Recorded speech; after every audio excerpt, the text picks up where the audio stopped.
हमारे परम मित्र विभव मिश्रा यादव, हम उनको या प्रेम से सभी लोग उन्हें कन्हैया मिश्रा के नाम से बुलाते हैं, जानते भी हैं। और उनसे भी पहले हमारे दो दोस्त शुभम और एक का नाम हमें याद नहीं आ रहा है, उन्होंने काफ़ी अच्छी लाइनें कही और उन लाइनों में थोड़ा सा मैं ऐड करना चाहता हूँ कि हमारे ऊपर जो 200 साल 250 साल गुलामी का साया रहा, वो हमारे आर्थिक और मानसिक सोच को भी बदल कर रख दिया। पहले कहीं भी गलत होता था तो लोग 4 लोग मिलकर बोलते थे गलत होता है, लेकिन आज कोई आवाज उठाने वाला नहीं है। बस मुद्दा इतना सा है कि हमारा गलत नहीं हो रहा है। जब तक बात अपने पर नहीं आती तब तक कोई भी उसका प्रतिकार नहीं करता है। तो ये कहीं ना कहीं उस ब्रिटिश राज्य का ही सोच और देन है, क्योंकि वो ऐसा ही सोचते थे और ऐसा सोचने के लिए भारतीयों को मजबूर करते थे कि आपका गलत नहीं कर रहे हैं, आप क्यों बोल रहे हैं। और अगर इतिहास उठाकर देखा जाए तो भारत या भारतवासी जितने भी युद्ध हारे उसमें कहीं ना कहीं कोई अपना ही उनका साथ दे ही रहा था। तो यदि हम अपने आप सभी लोग अपने आप को सुधारें तो ये भारत जरूर एक दिन सुधर जाएगा। और जो यहाँ तक रह के नारियों की बात हुई तो नारी भारत के इतिहास में तो गौरवपूर्ण उनका स्थान है ही है। बाकी उनके लिए कहा गया है यत्र नारी पूजन्ते तत्र रमन्ते देवता, जहाँ नारियों की पूजा होती है वहीं देवताओं का वास होता है।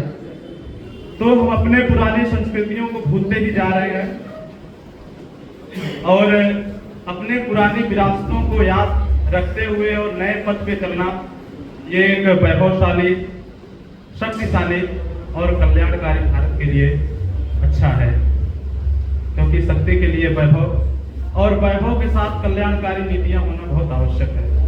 तीनों का समन्वय ही भारत को अपने अग्रिम और नए लक्ष्यों तक ले जा सकता है। और जो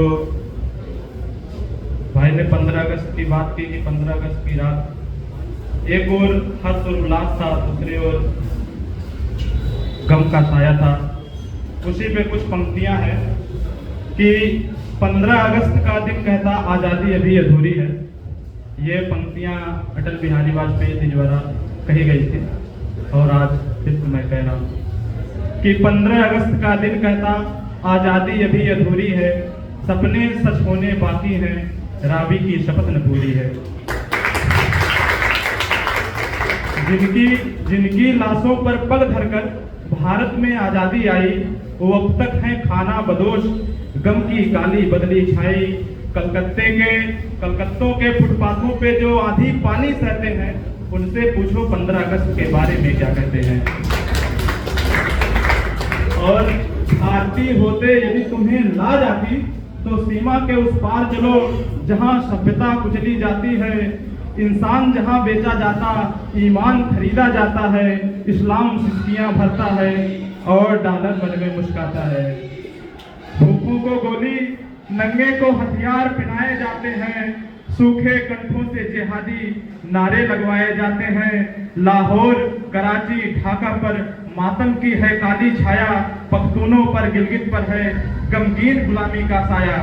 इसीलिए तो कहता हूँ, बस इसीलिए तो कहता हूँ आजादी अभी अधूरी है। कैसे कैसे उल्लास मनाऊं, कुछ दिन की ही दूरी है। दिन दूर नहीं कि हम खंडित भारत को पुनः अखंड बनाएंगे। गिलगित से गारो तक, पर्वत तक आजादी पर्व मनाएंगे।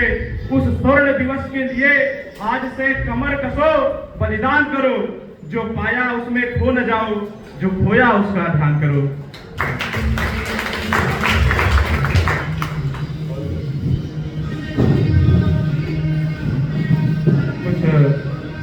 ये बात हवाओं को बताए रखना, बस ये बात हवाओं को बताए रखना।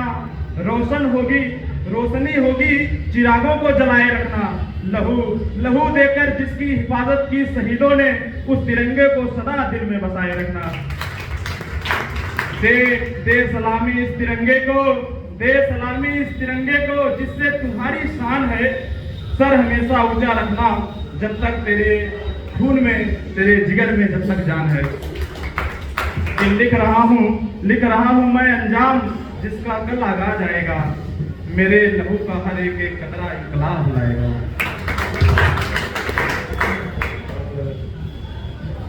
जहाँ तक शशि ऋषि सर हमारे कह रहे थे कि गीत की बात है, तो एक गीत भी सुना ही देता हूँ, क्योंकि जो ख्वाहिशें अधूरी रह जाती हैं वो शायद अधूरी ही रह जाए, क्योंकि कोई भी क्षण आदमी के जीवन में पुनः लौट कर नहीं आता।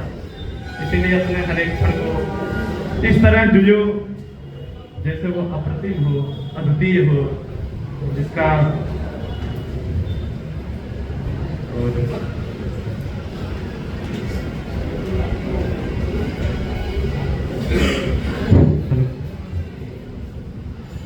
पहले कुछ शायरियां हैं कुमार विश्वास की, जो थोड़ा राष्ट्रवाद से हटकर है, तो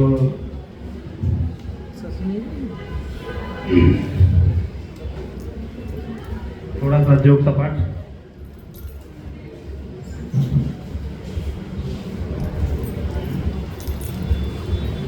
हेलो हेलो कि पहली बार किसी चेहरे पर नजर ठहरी है, पहली बार किसी चेहरे पर नजर ठहरी है, उनकी आंखें सागर से भी ज्यादा गहरी हैं। थक गया मैं अपने प्यार का इजहार करते करते, तब पता चला कि वो दोनों कानों से भरी है।